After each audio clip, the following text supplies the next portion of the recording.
Welcome back to the Second to None podcast, where culture, history, and community meet. Before we begin, let me ask you right up front, subscribe now. Hit that subscribe button at the beginning because the story we're about to tell is one of heritage, excellence, and legacy in San Antonio. Today we're going deep into the history of the Church of God in Christ, COGIC, one of the most powerful forces in Pentecostal faith and in African American culture across America. But this isn't just a story about church leadership. This is a story about family legacy, cultural roots, and generational impact right here in San Antonio, Texas. At the heart of today's story are three names: Bishop Thaddeus D. Iglehart, the youngest bishop in COGIC history when appointed; Superintendent George L. Scruggs, a faithful leader under Bishop Iglehart; and the Burley family of San Antonio, descendants of Scruggs carrying his legacy forward into today's community. Let's go back to 1951. Bishop Charles Harrison Mason, the founder of COGIC, knew the Texas Southwest region needed leadership.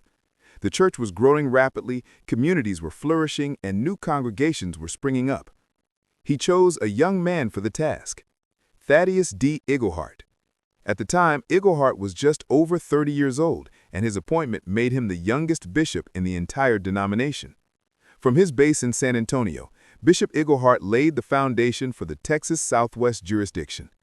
He helped strengthen congregations like Denver Heights COGIC, which became known as the Mother Church of San Antonio COGIC.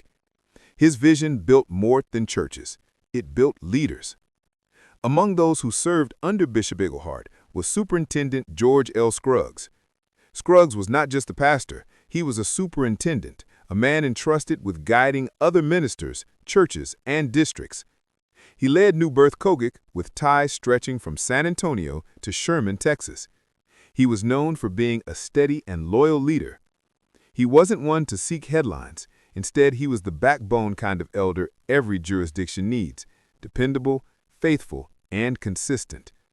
His first wife, Bernice Chandler Scruggs, was part of the respected Chandler family. The Chandlers carried a reputation of dignity and excellence, and Bernice brought that strength into their ministry and home. Together, George and Bernice helped root COGIC life in San Antonio in both faith and family.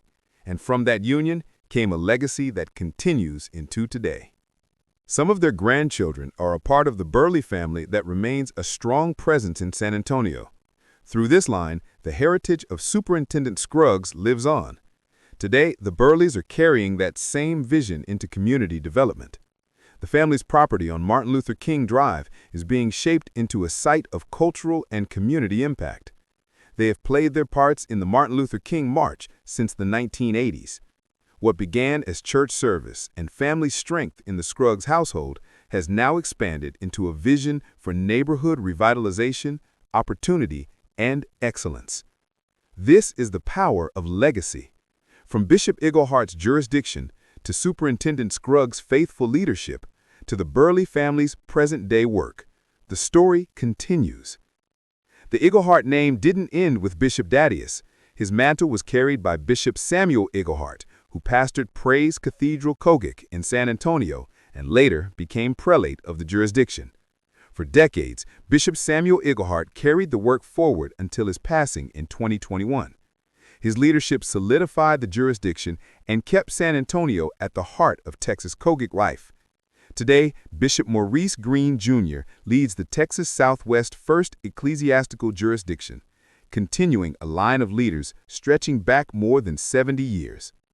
Before we go further, let me pause and remind you, subscribe to the Second to None podcast right now.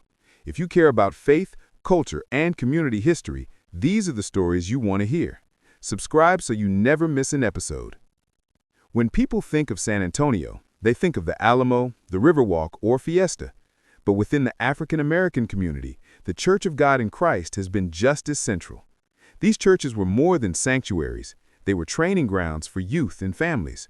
They were cultural centers where gospel music shaped hearts and voices. They were safe spaces in a segregated city where dignity was upheld. And they were launch pads for community action, education, and social progress. From Denver Heights to Praise Cathedral to New Birth, COGIC churches in San Antonio became anchors, And families like the Scruggs, Chandlers, and Burleys remind us that behind every church leader are households that give strength and stability to the wider community. As we close, let's reflect on what this means. The story of Bishop Iglehart shows us that leadership takes vision. The story of Superintendent George L. Scruggs shows us that leadership takes faithfulness. The story of the Chandler and Burley families show us that leadership takes roots, roots that nourish generations and allow them to keep building. And today, as the Burley family shapes the future along Martin Luther King Drive, they are living proof that what begins in a pulpit can stretch across decades and still shape communities today. If you've been moved by this story, don't just nod your head. Do one thing right now.